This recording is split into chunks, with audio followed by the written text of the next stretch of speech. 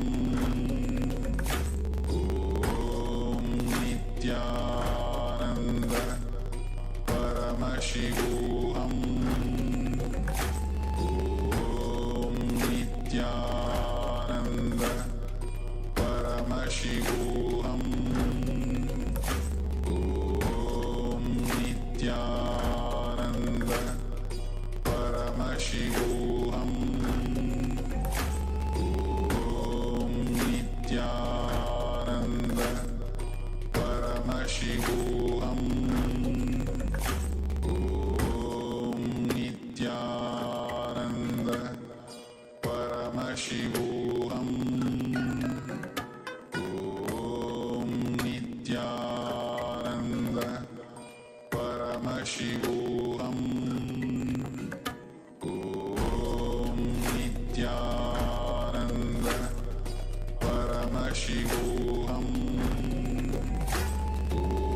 Om Nityananda Paramashivoham Om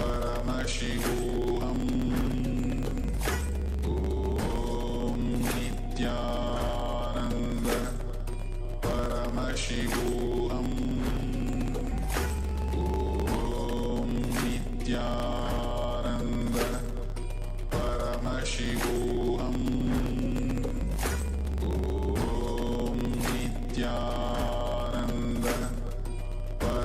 Paramashivoham Om Nityananda Paramashivoham Om Nityananda Paramashivoham Om Nityananda Paramashivoham Om Nityananda Paramashivoham Om Nityananda. Now, take a moment and you can open your eyes if you have closed your eyes during the meditation, during this power manifestation. And you can now take the second measurement of your water, which you had in the container. So please go ahead and take the second measurement and compare it with the initial measurement. And let us know if the change of the temperature, whether it has cooled down or it has become more hot.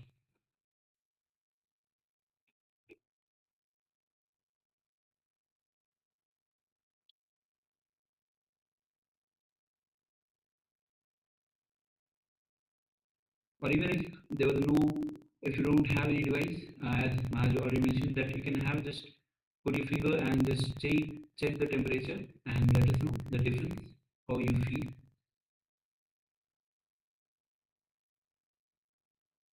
Okay, Mom Mary says, Vamana. Thank you, Mom, for sharing. And congratulations for manifesting.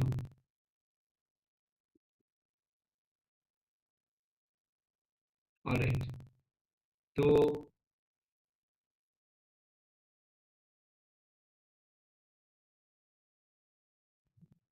this will be like welcome, Joan Han, Janam, who joined us. And also, as you are there in the Zoom, would like to request all of you to be available, give you 100% throughout this power manifestation and the session. So request all of you to be in the camera.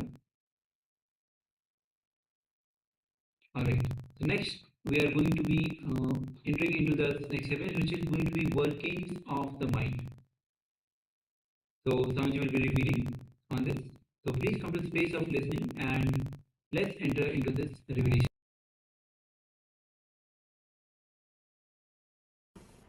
I'm very happy for and I thank for the beautiful introduction and the words given by Dr. Murali Krishna and Dr. Vijaya Marpan.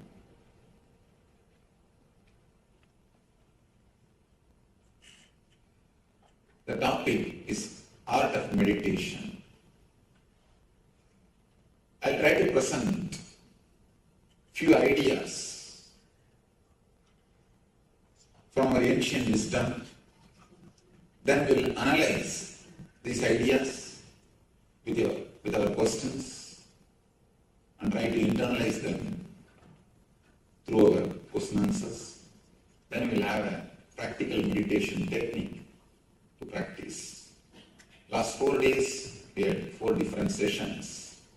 Yoga for body, yoga for our inner verbalization, yoga for our mind, yoga for our being, spirit. Every day we had different topics, different subject. Now I will give you a very simple presentation, few concepts about how our mind works, how we perceive things, how we process information inside our system, and how we take decisions, and where we can infuse peace, where we are missing the peace and bliss, where we can infuse peace and bliss. First thing, meditation is the greatest gift given to the world by Indian masters. Every society, every country has contributed something to the humanity. According to my experience, meditation is the contribution from India. That's the greatest contribution from India. Yoga and meditation is the greatest contribution given to the world by our ancient masters. Let me give you a simple diagram how we perceive things, how the information is processed inside our system according to yoga. Then we'll analyze these concepts with our questions. First thing, you see something through your eyes. The information which you receive through eyes goes to something called chakshu. In Sanskrit, we call it chakshu. It's almost like a digital signal processor. The whole file is digitized. The information which you receive through eyes are digitized in the chakshu. Next, the whole file goes to chitta. Chitta is the memory. In chitta, elimination happens, the excluding happens. For example, if you are seeing me, the information which you receive through eyes goes to the chakshu. In chakshu, the whole file is digitized. Then the file goes to chitta. Chitta discriminates. This is not animal. This is not a plant. This is not a tree. This is not a mountain. The discrimination is done by the chitta. Then the whole file goes to manas. In Sanskrit, we call it as manas. English mind. You may use any word. The mind, that's the process of identifying. Memory, chitta does the work of this is not, this is not, this is not. Manas does the work of this is it, this is it, this is it. It starts identifying. First it says, oh, a Swami. Then it says, meditation teacher. Whatever your mind wants to say, it gives you the identification. This is it. That is explained by the mind.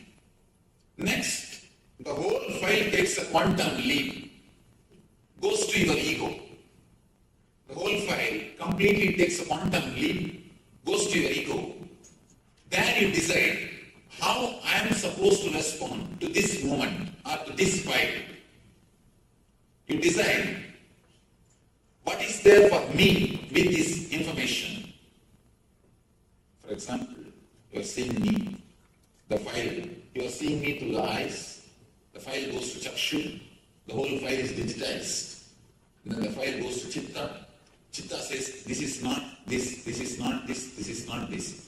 This is not a tree, this is not a plant, this is not an animal. Then the whole file goes to Manas. Manas decides, oh, this is a human being, this is a Swami. This is, you start identifying. Then the whole file goes to ego. Ego decides what is there for me with this person. Based on your past experiences with other meditation teachers or other swamis, you decide whether to sit here or not to. You decide based on your past experiences. If you had good experiences with some other guru, some other master, with some other spiritual teacher or meditation teacher, you decide, let me sit here, this is the place for me.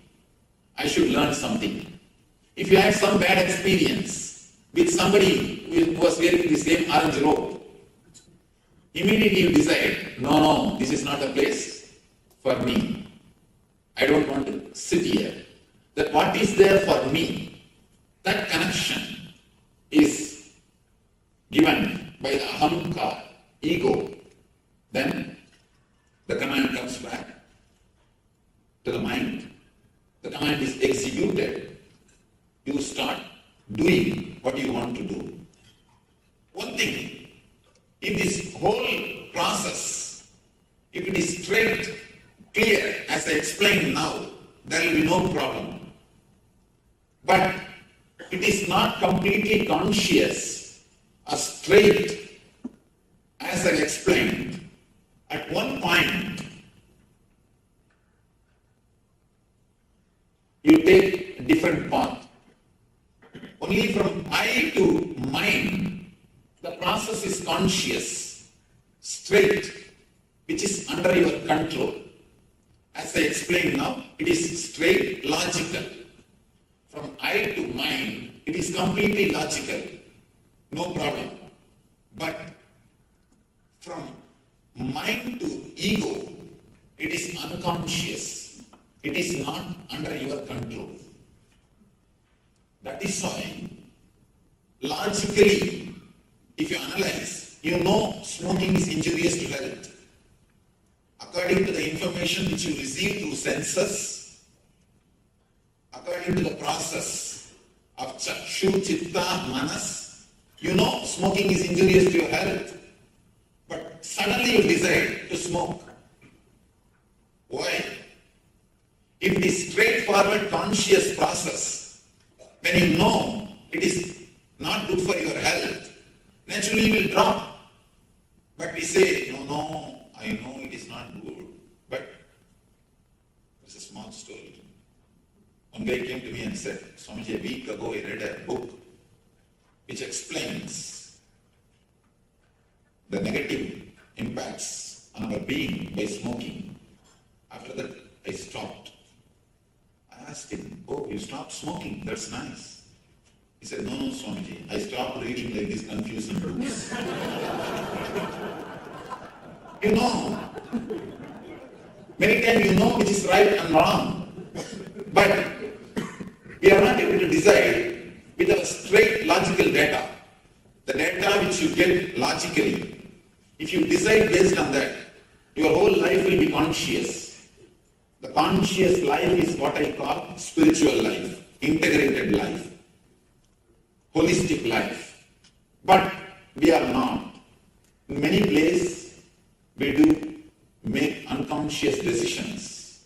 Why we make? When the file takes a quantum leap, this area, the unconscious zone, is filled with a lot of samskaras, engraved memories. That is the right word for samskara. Engraved memories. These engraved memories, they just decide on their own without asking your permission. Logically, you know smoking is injurious for health. But suddenly you decide, let me smoke. Because of the engraved memory, samskara. Samskara is so powerful, it can just pull you to do the same act again and again. It has got tremendous power, force over your being. These samskaras are the root cause for many illnesses. I can say at least all psychosomatic illnesses. Samskaras are the root cause. These samskaras, these engrams, are the reason for our stress. If you see your life, the same incident, the same person will create a different types of response, will create a different emotion in your being at different times. When you are in a good mood, calm mood, the same incident, you will be able to handle it in a much better way. If you are disturbed, even a small incident, you are totally depressed. You are not able to handle it. It is because of the samskaras. The engrams play a major role in your thinking system. For example, if you are hurt or disturbed by somebody who is wearing white clothes, whenever you see a person wearing white clothes, that engram automatically comes up. That is why, if you are hurt, disturbed in a particular place, when you see that place again, even if that person is not there, you will have that same low mood. You will have that same depression. You will project the same thing in the place at some time. It's very serious. The major decisions which you make are impacted because of these samskaras. In major decisions, when you take a major decisions, very important things in your life, if the samskaras inspire you, you don't even know in which direction you are traveling. You don't even know in which direction you are traveling. Especially some engrams which is deeply recorded inside your being unconsciously. Continuously you repeat them without awareness. Continuously you repeat them without even your awareness. Especially morning when you start brushing your teeth, you can see your mind will be repeating some words which is not directly related to your life, which is not directly related to your routine. Simply you will be repeating something. When you are taking bath, your mind will be repeating some words. I always tell people, if you are in the house, brushing your teeth, you are already in the office, thinking about your routine. If you are in the office, seeing patients, already you are in the beach, having vacation. If you are sitting in the beach, enjoying the cool breeze, already you are there in the house, thinking about your next routine. One thing is sure, you are not there where you are. If you are here, we can be sure you are everywhere except here. We just continuously go around. We almost live like ghosts because of these samskaras. Because of these engrams. Continuously you are repeating something inside your being which is not directly logically connected to your routine or to your life. This unconscious process creates a lot of disturbance in your physical health and mental health. For example, when you are in deep fear or in a high peak mood of greed, these engrams, these samskaras gets recorded in your system. If a small bird falls into a swimming pool or a stream of water, if people shout, oh, she can't breathe, catch her, help her, that bird gets recorded in her system as a samskara. She will suffer asthma even after becoming 40, 50. Continuously the samskara repeats itself in her being.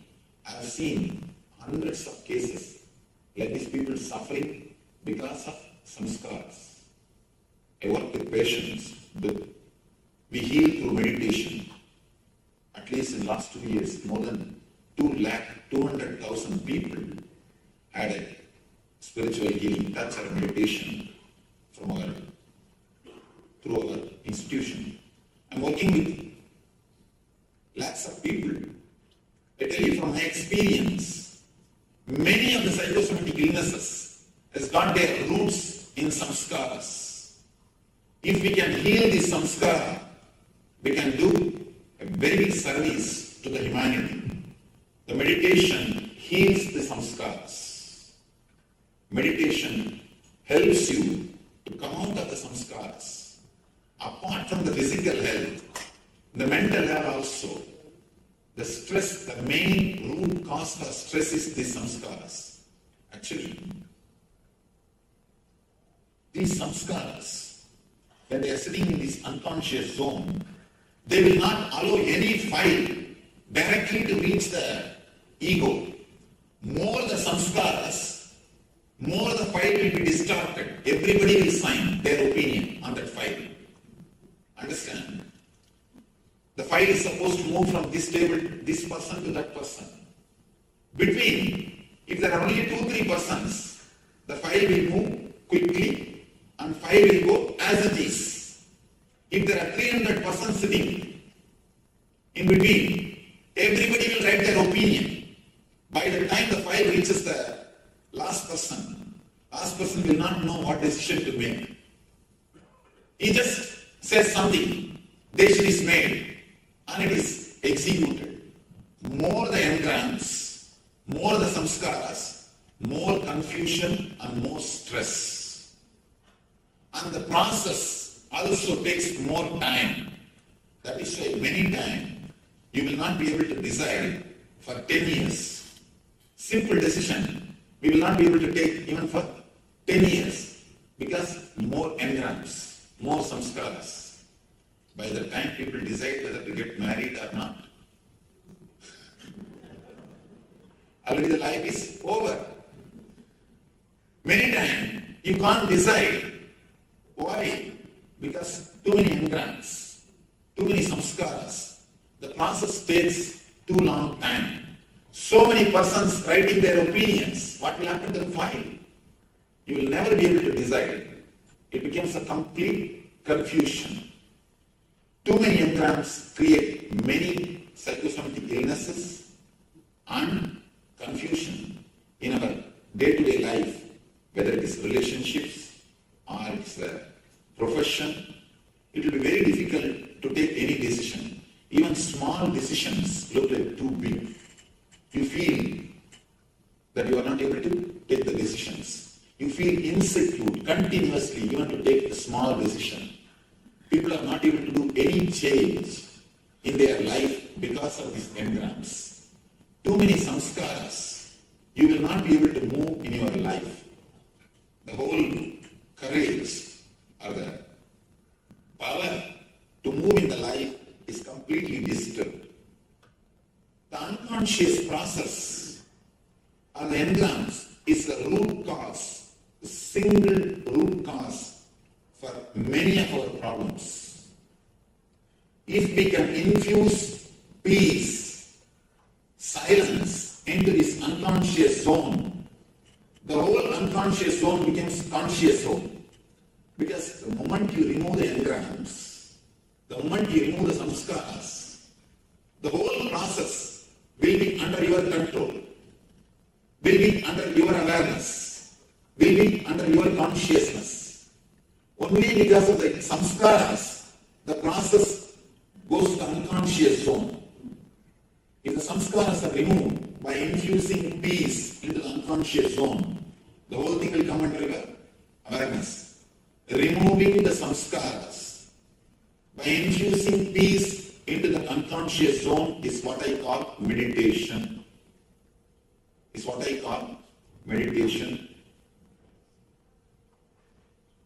One more thing,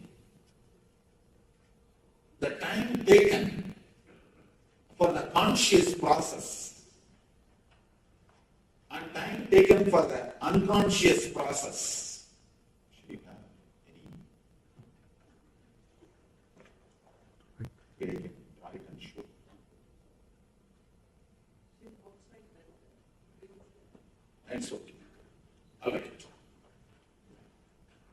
It's okay.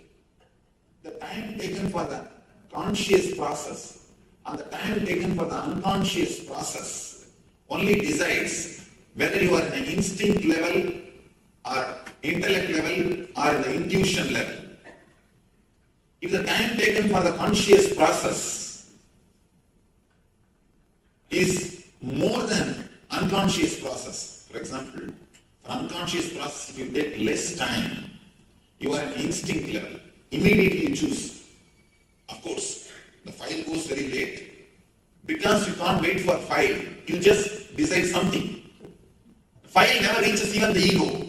In between, somebody decides. The leader is never given a chance to decide. Simply in between, somebody signs the file and passes the order.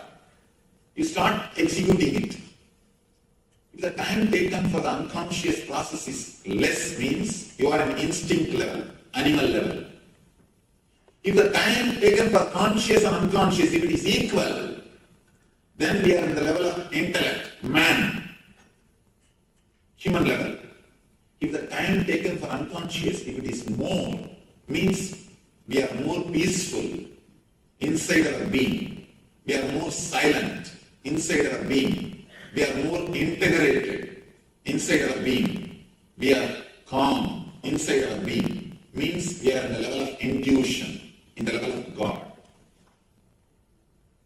Animal, man, God.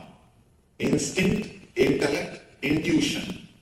All these three levels are decided only based on the meditation power. If you can infuse more and more silence into your unconscious zone, we can move from instinct to intellect, intellect to intuition. Intuition word is one more important word. Very difficult for logical people to understand that there is something called intuition exists. Very small example. In one of our meditation camp, one person asked me, Swamiji, many times I get an experience like when I am sitting in a party, suddenly I feel that within 5 minutes somebody is going to come or something is going to happen. And actually it happens. If I hear a telephone ringing, suddenly I remember some friend's name whom I have not seen or remembered for last 10 years. I remember his name. When I pick up the phone, he is there on the line. When I hear the doorbell, suddenly I remember some relative's name. When I go and open the door, he is standing. He is there. This happens in my life many times, Swamiji. How it happens? Why it happens?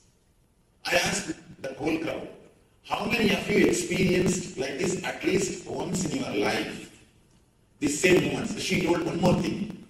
When I go to some friend's house, when I go first time, suddenly I feel I have come to the same place already.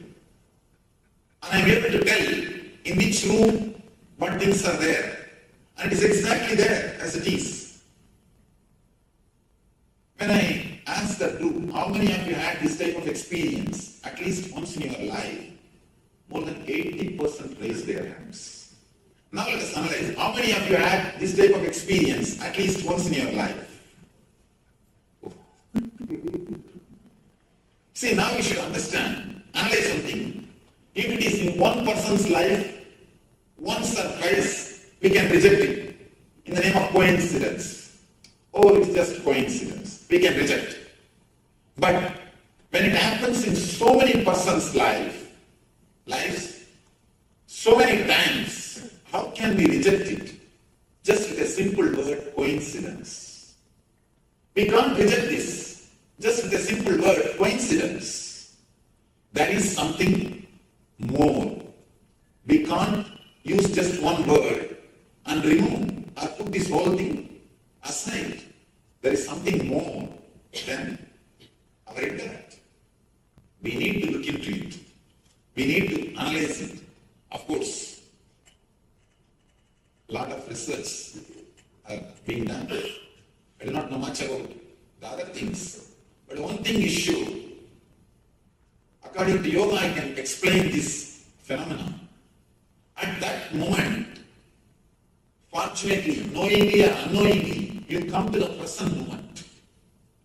When you come to the present moment, you will have the power, energy to see what is going to happen next. Almost no confusion. You reach the state where there is no confusion. No engrams are signing your file. At that moment, for that single moment, no engrams are signing your file. Your file is straight away reaching the ego without any signature from any samskaras. The whole process is conscious. That is why suddenly you get glimpse of intuition. Suddenly you get what is going to happen next. You can stay continuously in the same state by practice. People tell me, Einstein says in one place, logic is a servant, intuition is a gift from higher energy. I tell you, intuition is not just gift. You can make it as a salary. If it is a gift, we have to wait who will give, when they will give, what time, whether it will come or not, we don't know. You can make this as a salary. You can work for it.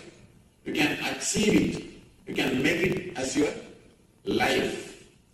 We can stay in the same state of intuition or same state of ultimate consciousness continuously through meditation. One more thing I want to say, because it's a very important thing for doctors. Yesterday we were analyzing about this subject. Taking the negative energies of patients continuously, whether you believe it or not, you are meditating on patience. Continuously, you are contemplating on negativities, the problems of the patients. There was a beautiful research which I was reading, that in medical schools, if a particular subject, or if they are teaching about particular disease, more than, for example, headache or knee pain, back pain, more than 40% of the students show the same symptoms at the time of teaching. 40%. When you continuously contemplate on some particular disease or symptom, you tend to feel it. Even you can see when you listen about some symptom, you just compare inside your mind. Do I have that? Do I have it? When you contemplate, you try to express or experience the same things in your system. Continuously, whether you believe it or not, accept it or not, we are meditating on patience. And when whatever things you are receiving, the negative engrams or the negative ideas you are receiving from the patients, straight away goes and settles down in the unconscious zone. It is in the unconscious zone, creating more trouble for us, as if we have less karmas, as if we have less samskaras. We acquire more and more samskaras, which creates more trouble, more complications in our life. That is why in Ayurveda and yoga system, they emphasize every healer has to meditate to disconnect the etheric connection from the patients. Every healer has to clean himself, disconnect himself from the etheric connection of the patients. It is not only for healers, even for doctors. When you are continuously listening to the problems of patients, naturally you get associated, or you start swallowing all their problems, those negative ideas, negative thoughts. You can see in your life many times, even after coming back to the house, your mind will be repeating the words which you heard from the patients. Mind is just continuously repeating the same words which we heard from patients. We need to clean ourselves. Please at least take 10 to 15 minutes per day to clean yourself. Just like when you come out of the hospital, you clean your hands, you take Keep yourself away from bacteria.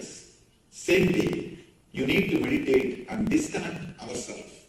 We need to meditate and disconnect ourselves from the etheric connections or the negativities which we are receiving. We need to keep the quality of our inner space, the unconscious zone. We need to keep our inner space clean and peaceful. It is our responsibility. We give appointment to everybody, but we don't give appointment to ourselves. Please decide now onwards to give at least 15-20 minutes appointment to yourself.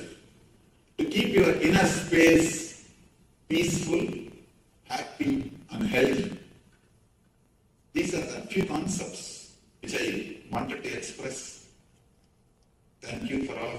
Thank you that you all sat and listened. Now we'll take a few minutes to analyze these concepts with your questions. We will analyze it. You are welcome to ask any question.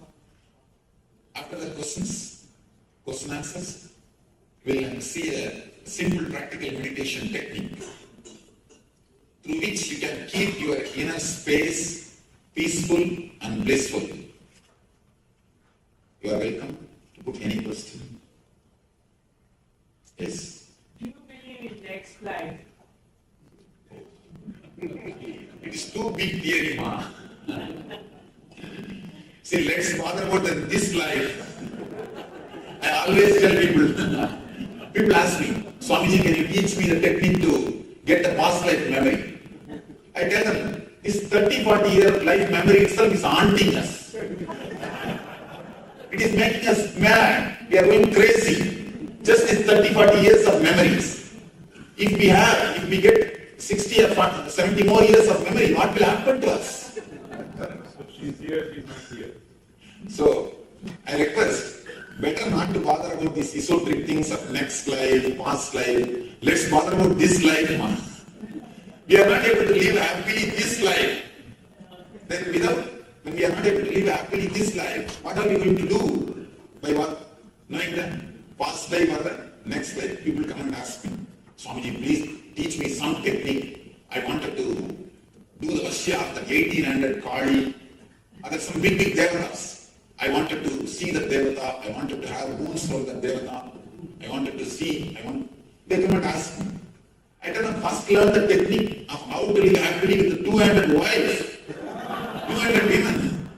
When we are not able to live happily with her, what are we going to do? Seeing 1800 women or 1800 Kali and all these things.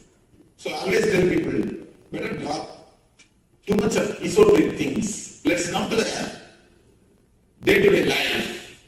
Let's make this life more happy, more blissful. Then later on we can see about all those things. And one thing, even if I answer your question, waste of your time, waste of so many people time, what are we going to do?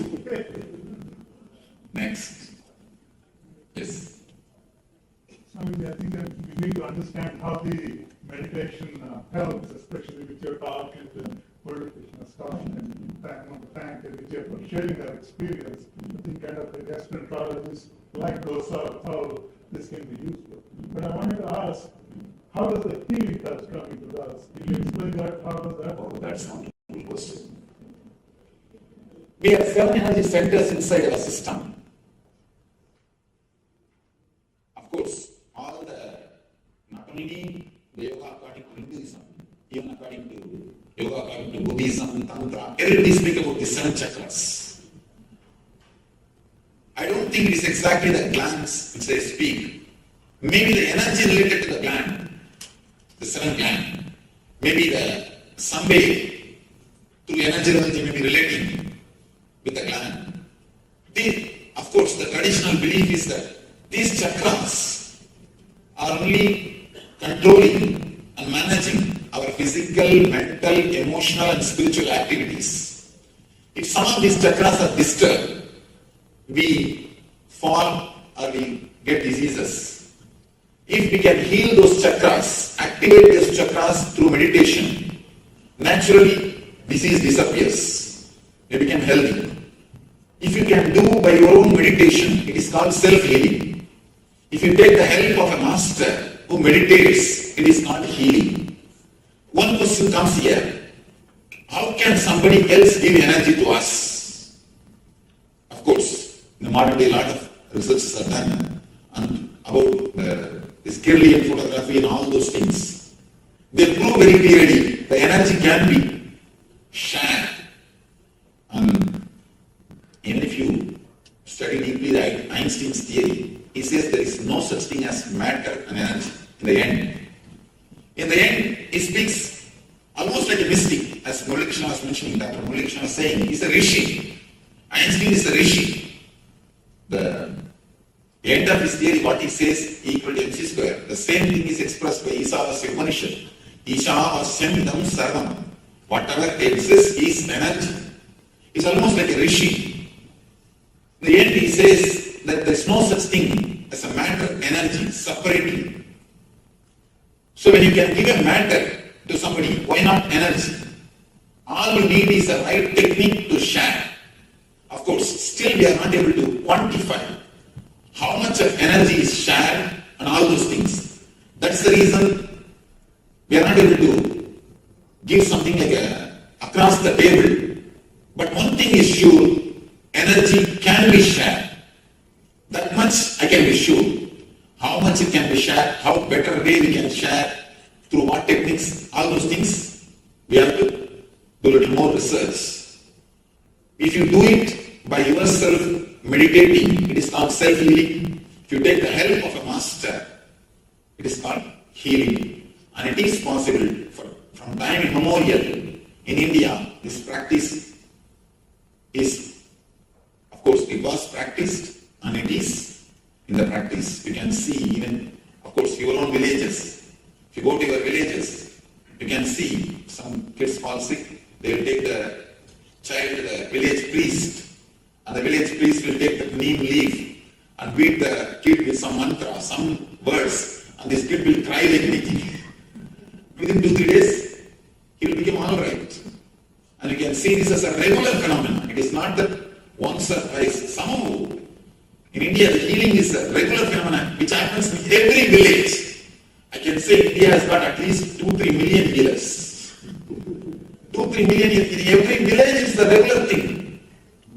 There are many villages. People don't go anywhere else.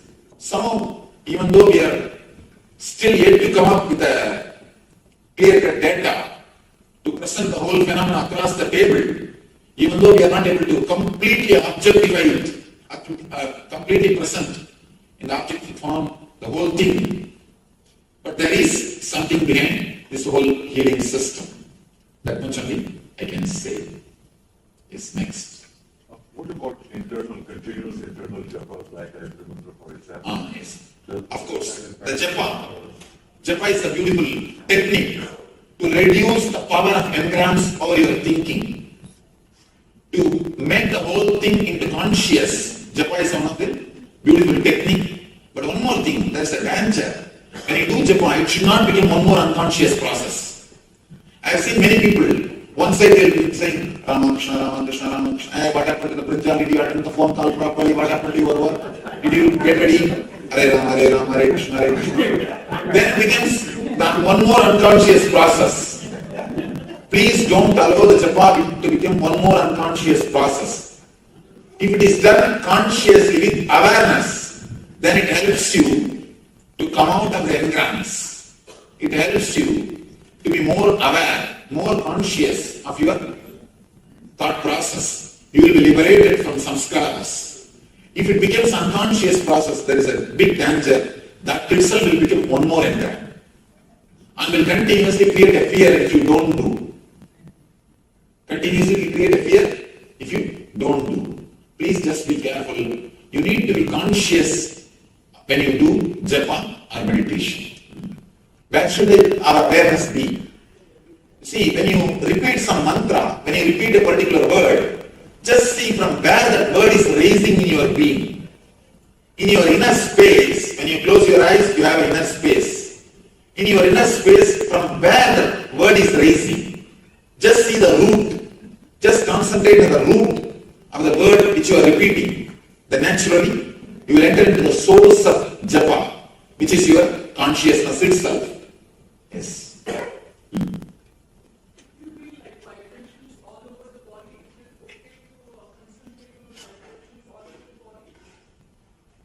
You can see, you can start searching the source of vibrations, from where the vibration starts. Now we will be doing a very small meditation technique to keep our inner space peaceful and blissful. Before that, anyone question? We'll finish that question. When we utter mantras, most of the time it will be in Sanskrit like that. We don't even know what we are uttering, the meaning of it. But then does it have effect on the engram? No problem. There's one thing. She's asking if it is a Sanskrit mantra. We don't even know the meaning, what to do. There is no need for you to know the meaning. If you know the meaning, it's okay. Any word repeated with awareness will silence your mind. Any word repeated with awareness will make your mind silent. I've seen few people repeating in Coca-Cola. Of course, you need to be aware. You need to be aware. You can't just repeat and do something else. You need to be aware. Of course, one more thing. I just made fun about this Coca-Cola. Naturally repeating the divine names has got its own impact. We can't compare Coca-Cola and Ramakrishna. Surely we can't compare. But what I'm emphasizing is more on awareness. Just to emphasize on awareness, I made this statement. But surely, when you repeat the divine names, it has got its own effect. Its own thing on your being. Yes. How long does the meditation effort last? Oh. Even if you can clean your inner space only once a day with a 15 minutes, that is enough. For next 24 hours, your inner space will be clean. 15 minutes or 20 minutes is more than enough to maintain complete 24 hours, the same quality of the inner space. And one more thing, after a few days you will understand, it is not even the quantity of time, it is the quality, how intensely you sit, how intensely you meditate. You don't even need, after a few days, you don't even need 15-20 minutes. Just 5 minutes will be more than enough. After some time, you don't even need that 5 minutes. Just remembrance, smarana is enough. By remembrance itself, you will be able to clean your inner space. See, this is the only scale. When you close your eyes, after the meditation, your inner space should be peaceful. You should feel a well-being, healthy. You should understand, health is not just no diseaseness. No diseaseness is only one part of health. The real health is something more than no diseaseness. Feeling of well-being. If you feel alive, bubbling, simply oozing out the bliss, that is what I call health. If you feel that mood when you close your eyes in your inner space, you reach the state of meditation. Closing the eyes is important, or you can close the eyes? In the initial level, you need to close your eyes. After that, you don't need. I think this time should be enter into that. Yes. All right. Could you share with the audience what the NSP training is, and that if anyone really wants to get serious about uncovering their engrams, there's the most wonderful program, and everyone should know about it.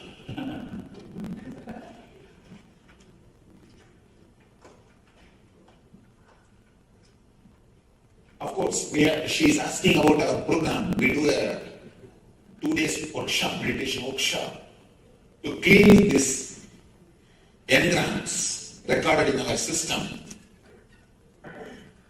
which is already into our being, which is not under our control now, which is there already. To remove that, she is asking about the program. I think more than that. Of course, that program is designed to clean the engrams which we have in our being. It is offered all over the world through our teachers. Our website may give you the detail. All right, any other? this question, but I would like to share what I have experienced. For vasanas, what we call imprints, vasanas, vasudevasya vasitam bhuvanantrayam sarvabhutani vastusti vasudeva namastute. So that just helps, because like ours. Vasanas are not samskaras, please understand. Vasanas are dead imprints, which don't have enough power to pull you to walk in the same path. But samskaras are living, alive. They have the power to pull you down and make you walk in the same path. So asanas are different and samskaras are different. Okay.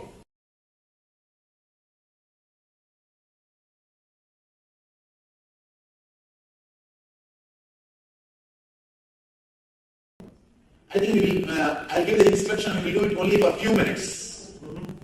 We'll just do it we'll finish the whole thing within 10 minutes. Let me repeat, I think there's no time to give it just. I'll just give the meditation technique.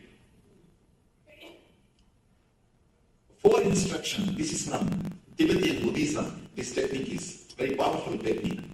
4 instructions. Sitting straight, the first instruction. You can sit in the sofa, chair, anywhere, no problem. But your head, neck, backbone should be in a straight line. Second instruction, closing the eyes. Please understand, when I say close your eyes, I don't mean just closing your eyelids. Something more has to be done. Usually, when you open your eyes, you will see all these things. When you close your eyes, you will see all these things in your inner space. Now that also has to be stopped. How to? Just for 30 seconds. Just for 30 seconds or 1 minute. Create little pressure on your eyeballs mentally. Not physically, mentally. If you can create little pressure, or if you just press the eyelids, inside the inner visualizations will come down. Just for 1 minute. You should not do more than 1 minute. This is the second step.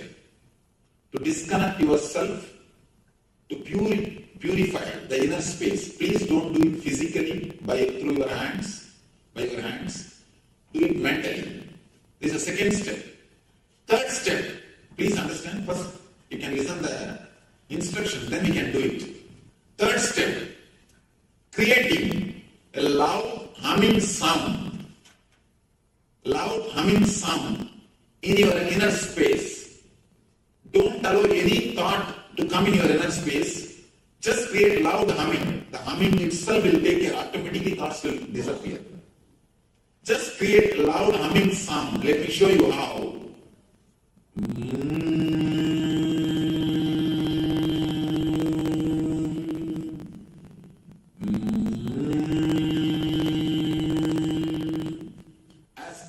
As possible, as intensely as possible, as deeply as possible. Just fill your inner space with this vibration. Naturally, the engrams will be put to rest. You will infuse peace into your unconscious zone. When you do this humming, automatically thoughts will not be there. Do this humming for 20 minutes. Then after that, for 10 minutes, just sit silently in a very relaxed way. Let me repeat the instruction. First, sitting straight. Second, closing your eyes. Third, 20 minutes of humming. Fourth, 10 minutes of silent sitting. This is the very simple initial level meditation technique. I always promote this one technique for the beginners because this technique does a lot to our being. It can keep your inner space peaceful and blissful. It can protect yourself from the negativities which we are continuously receiving from the outer world, from our patients or from our friends or relatives or family, from anywhere. It can protect ourselves from the negativities which we are receiving from the outer world, and it can heal. It can remove the samskaras which we have already recorded inside our system, we can get rid of these engrams. Even though technique looks very simple, when you practice, you will understand the effort. You will understand the result. Now, we can take just a few minutes. We will do it only for 3 minutes, 3 minutes. 3 minutes, we will do the humming. And 2 minutes, we will be silent just to have the taste so that you will be able to practice in the house. If you are interested, please stop. Please sit straight. You can close your eyes. Just for a few seconds, create a little pressure on your eyeballs. You can stop the eyeball movements by creating a little pressure so that the thoughts will come down. Start humming as intensely as possible, as loudly as possible.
Just sit for a few minutes. Relax for a few minutes.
Yes, Nityanam, all of you. So this Mahamantra meditation, a strong humming. The moment you start humming, all the inner chatter that goes on continuously. And Swami said very good to you. All the disease that we have, all the sufferings that we have, all the pains that we have, is all because of the inner chattering. The moment you start this Mahamantra meditation, and with intensity as you do this Mahamantra meditation, all the inner chatter that goes on and creates suffering in you, inner chatter just drops down and you are healed with so many troubles, so many sufferings that you go through. And I remember Sanji was saying in one of the early satsang, he was saying that he himself practices this technique, and because of that, he's active 20 hours a day. Imagine. With this, we would like to invite, welcome Prabjot Singh, who has joined us. Nityanand Prabjot, welcome. Yes. All right. So we just finished the meditation for working on the mind. Next, we are going to work on the Swamiji guiding us through the kriya for the arthritis. Yes, and Swamiji says arthritis is a very complicated disease. So Swamiji has created a set of 108 kriyas, 108 kriyas for different ailments, different diseases. So this is just one of those diseases. Swamiji has personally tested and given these kriyas to us, and he's infused his superconscious energy in these kriyas as well. So requesting everyone that hasn't got the cameras switched on just yet, please switch on your cameras to receive the Supreme Pontiff of Hinduism. So these are guided kriyas, personally guided by the Supreme Pontiff of Hinduism. It is like a darshan. It is in a way a darshan. We receive the superconscious energy of the Supreme Pontiff of Hinduism. It is best received by being on camera. So requesting everyone please be on camera. And also, you in the kriyas, you will need a little bit of space. You will need a bit of space because you include some asanas, some breathing exercise, meditation, visualization. So all of these, you need to make sure that you have a little bit of space to perform these. And also, please make sure you're not disturbed during this kriya.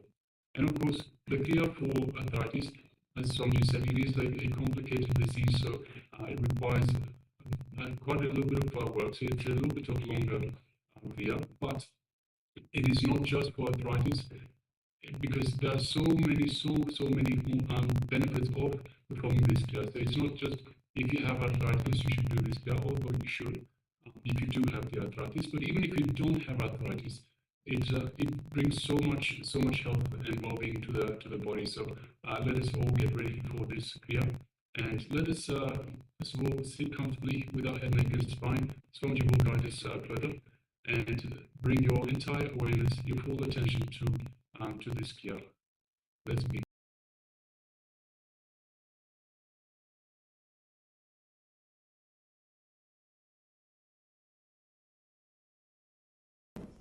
I think I'll give the instruction, we'll do it only for a few minutes.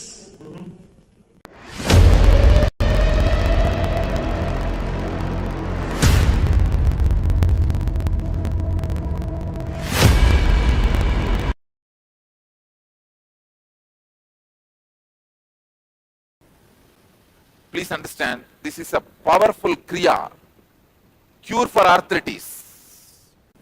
You can sit either in Ardha Padmasana or ordinary, just comfortable sitting posture, which I am sitting now, or you can sit in ordinary comfortable posture. Bhuda Sutti Kumpaka. Please understand the first step. Bhuda Sutti Kumpaka. Let me give you the instruction step by step.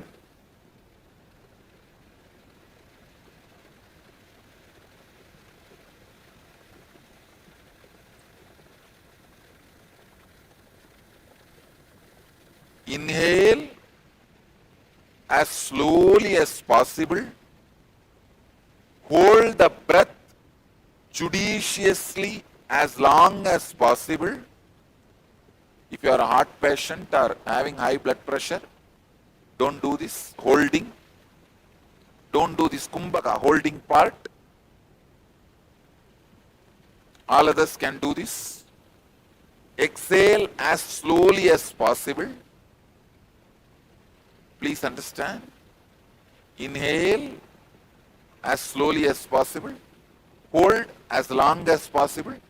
While you hold, first time when you are doing this kumbhaka holding inside, do it on root center. You are concentrate on the root center. Then exhale as slowly as possible. Second time when you are doing the kumbhaka, do it on the spleen center. Third time, navel center. Fourth time, heart center. Means every time when you do kumbhaka, you will be concentrating on different chakras of you. That's the difference of this pranayama. Let me guide you step by step. Inhale as slowly as possible through both nostrils. Please understand, through both nostrils. Inhale as slowly as possible.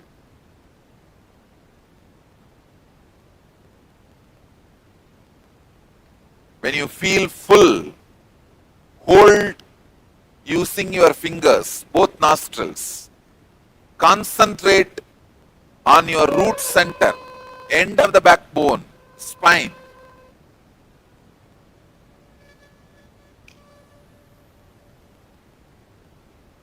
Hold the breath inside. Concentrate on the root of your spine. Hold judiciously as long as you can, but use fingers to control your nostrils.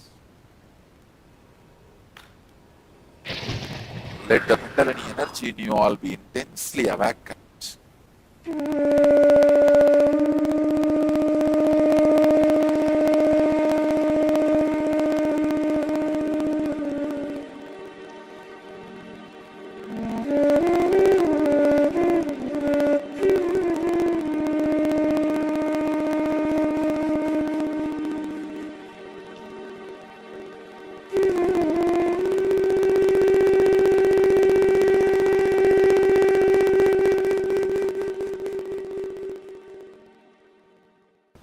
Exhale slowly, very slowly.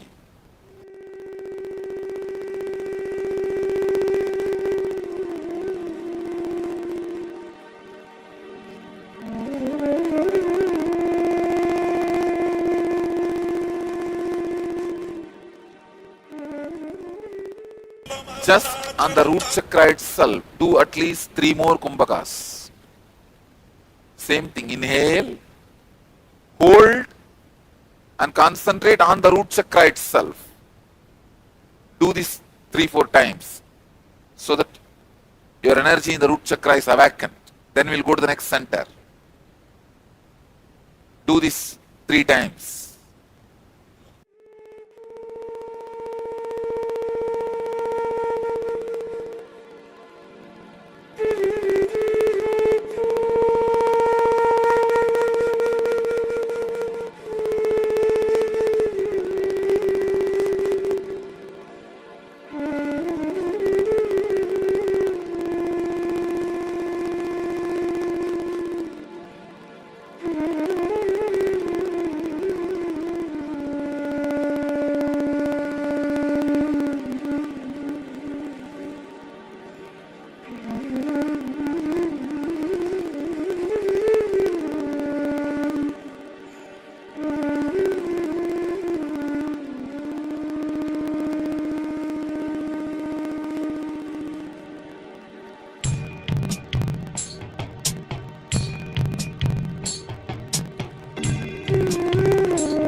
same inhaling, holding, exhaling. But when you are holding, bring your awareness to the spleen center, just lower than the navel, little lower to the navel center. 2 inches below the navel center is your Swadhisthana, spleen chakra. Bring your awareness to the spleen while you are holding the breath.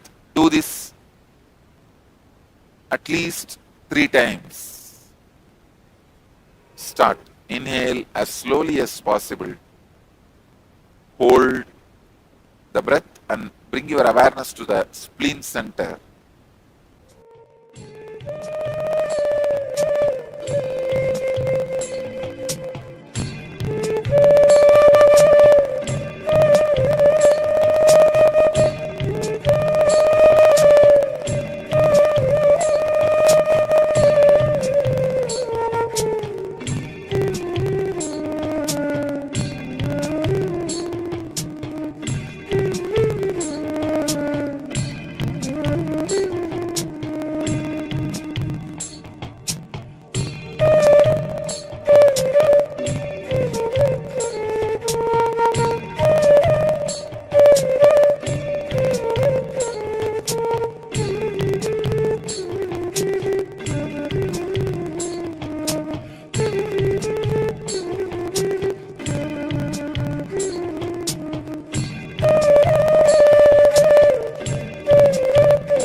Now inhale, hold the breath and your awareness on the navel center judiciously as long as you can, then exhale slowly. Do this 3 times on your navel center. Let your awareness be concentrated on navel center.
Do the same kumbhaka on the heart center.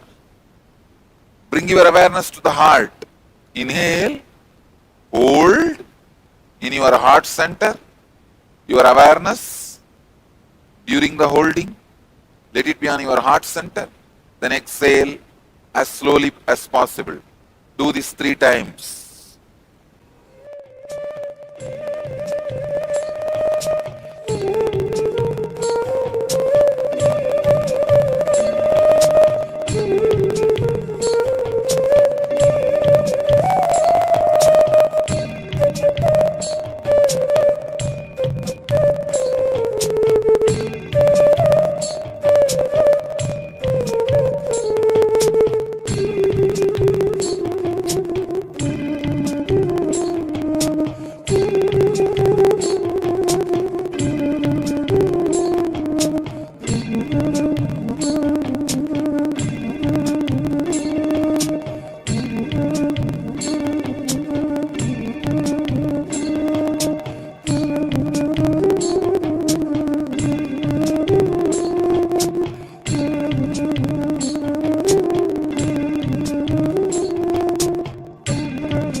Do the same kumbhaka by putting the awareness on your throat center.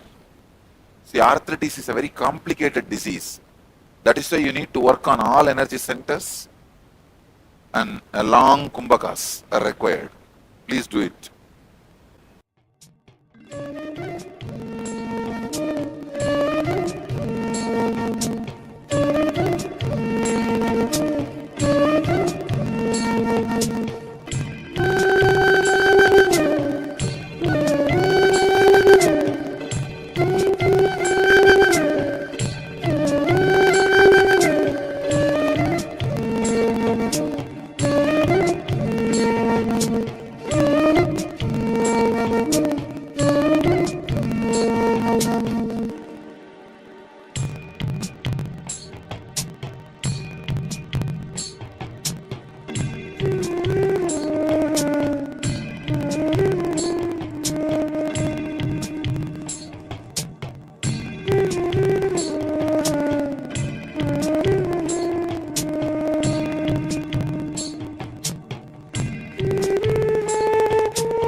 the same Kumbhaka, keeping the awareness on the third eye, Ajna Chakra.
Let me give you the instruction. This is from Kumbhaka Patati, 169th verse. Actually, the Kumbhaka earlier you did just now. The Buddha Sutti Kumbhaka, it is Kumbhaka Patati, 157th verse. Now what you are going to do is 69th verse. Inhale rapidly with the sound of black B. Hold. Exhale slowly with the sound of black B. Please understand.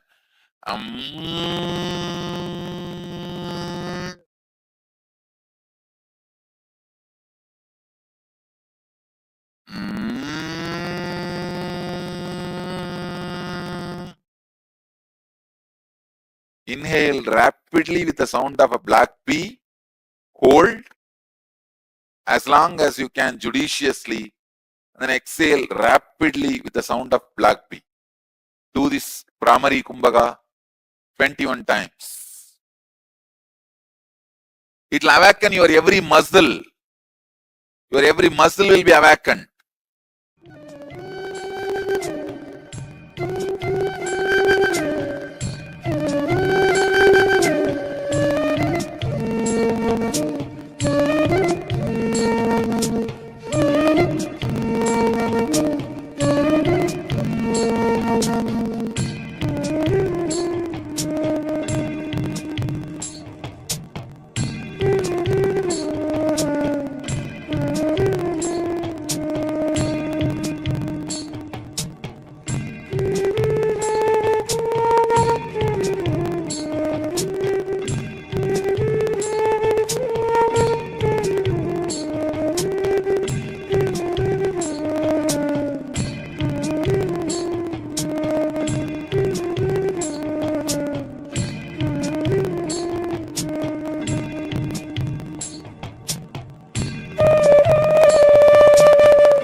Next step, Antaranga Kumbhaka.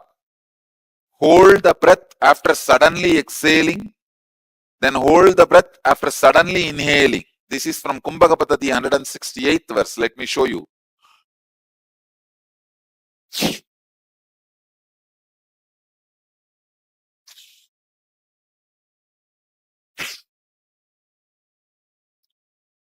Hold the breath after suddenly exhaling.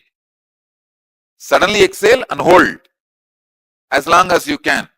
Then suddenly inhale and hold as long as you can. Then suddenly exhale and hold as long as you can. Please do this 21 times. This will pump so much of prana into your muscles. This will remove any pains.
Next step,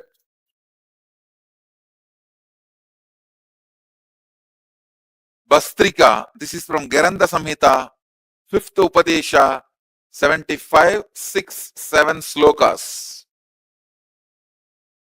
With a bellowing sound, forcefully blow out the air out of both the nostrils so that your abdomen gets tucked in. Slowly allow the body to inhale. Repeat the cycle. Let me show you.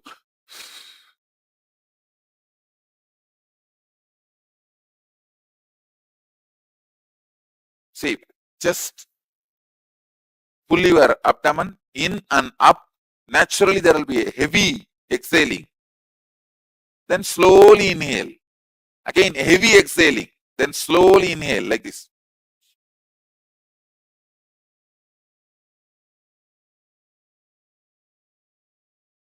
Heavy exhaling by pulling the lower abdomen in and up. Then slowly inhaling. Do this 21 times.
Next step.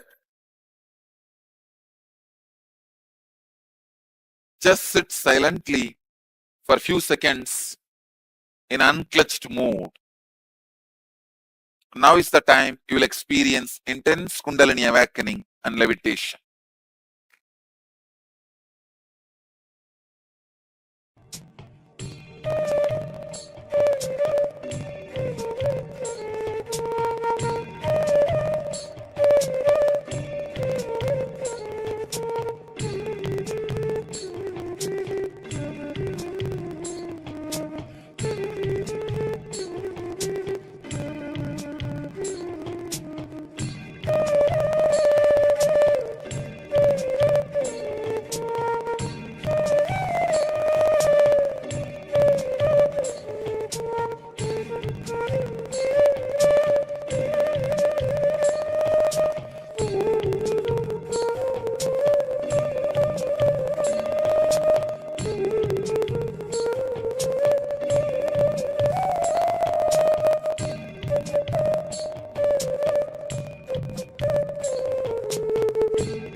relax. It's a powerful kriya. Do this for 21 days. Assure any level arthritis not only will be completely cured, will never come back. Many of the other pains which is not related to arthritis also will be cured by that antaranga kumbhaka. That process releases natural painkillers in your body.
Yes, Nityanam, all of you.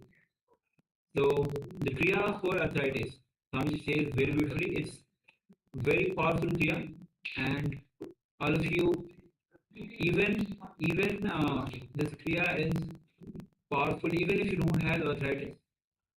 Do this kriya.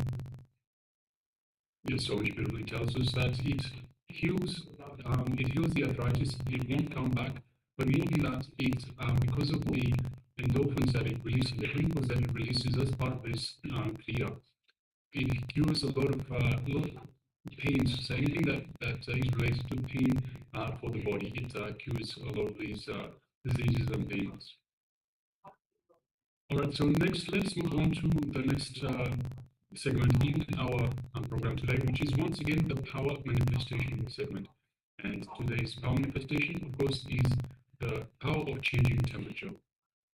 So requesting participants, once again, let us gather a cup of water or a container of water. So it doesn't have to be a cup, it can be a container, doesn't matter what material the container is, we are worried about the water itself. So it is, let us get a container of water and keep it in front of us. We will first of all take the initial measurement of the temperature of the water. If you don't have a thermometer, to use a thermometer, we can just go by feel, just dip your finger in the water and just get a general feeling for the temperature of the water. Later on, after we affect the temperature of the water, we will once again use the same method, whether thermometer, by feel, perhaps even by drinking, and understand and get an understanding of whether the water is now warmer, colder, or the same. So requesting participants, first of all, let us have the container of water ready. And as mentioned, it doesn't have to be a big container, it can be a cup, it can be a plastic container, it can be anything at all. So once we have the container of water in front of us, just give us a thumbs up so we know we can go ahead.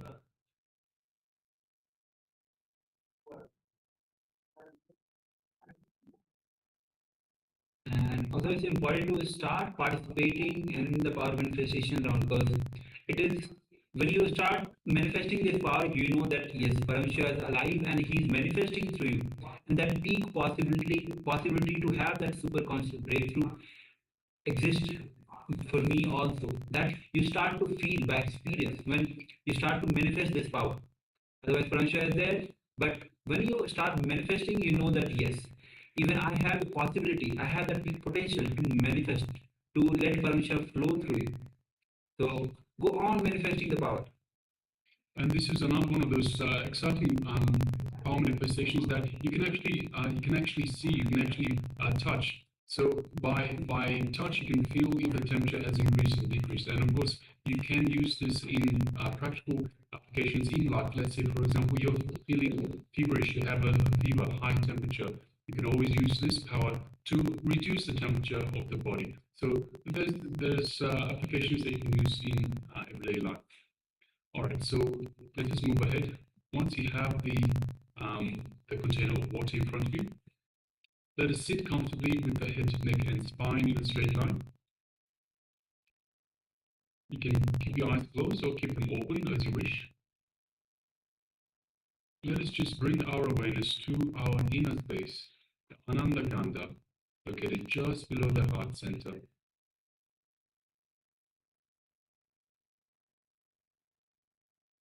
And let us invoke Swamiji in our inner space. Just a mere remembrance of Swamiji, remembrance of your favorite murti, your favorite image of Swamiji, your favorite photograph of Swamiji in your inner space, invokes him in our inner space, in our Ananda Ganda. So whichever image, murti, photograph you have most connection with of Swamiji, let us invoke that in our inner space. And just feel that connection. And through that connection, you can feel Swamiji's love, His compassion, His infinite grace just showering upon us.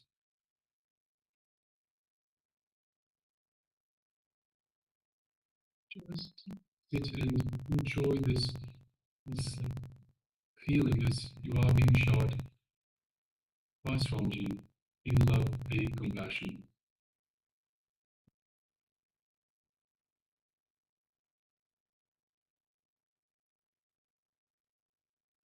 Feel as Swamiji's energy, his super conscious energy, is flowing throughout our entire body, permeating through every single cell of our body. Every single cell, every one of the trillions of cells of our body is feeling energized, rejuvenated, and healed. Feel the healing energy throughout your entire body.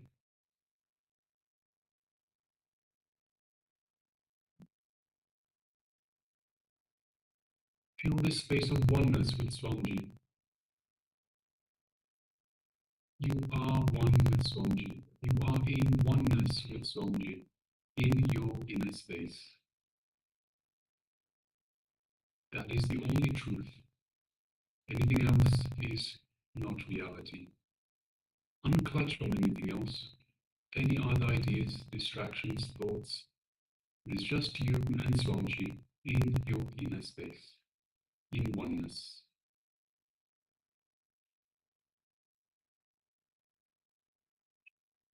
From this space of oneness, let us just gently move our gaze to the third eye, just between the eyebrows, to the Anya chakra.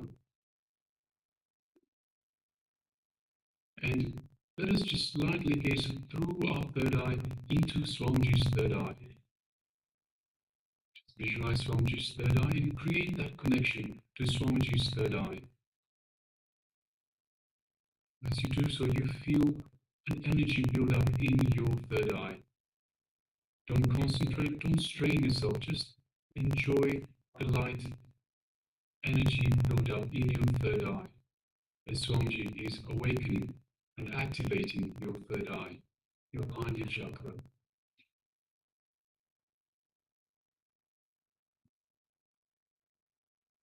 Now let us make a strong intention, strong declaration to decrease the temperature of the water. So previously we increased the temperature, now let us decrease the temperature of the water. So let's make a strong intention, strong declaration. Let us command the water to change temperature, to decrease in temperature, to become cooler.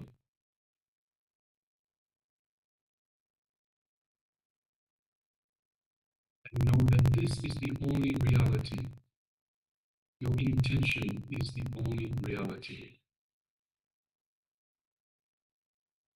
Unclutch from anything else. Again and again, just this reality. Your intention is the only reality. Now let us start chanting Mahavakya. Om Nityananda Paramashivoham. Om Nityananda Paramashivoham. Om Nityananda Paramashivoham. Let's continue chanting the Mahavakya. And from this space of oneness with Swamiji, with the powerful cognition that you are Paramashiva, and keeping this strong declaration, strong intention in your mind to decrease the temperature of the water, let us now start manifesting this power. Let us begin.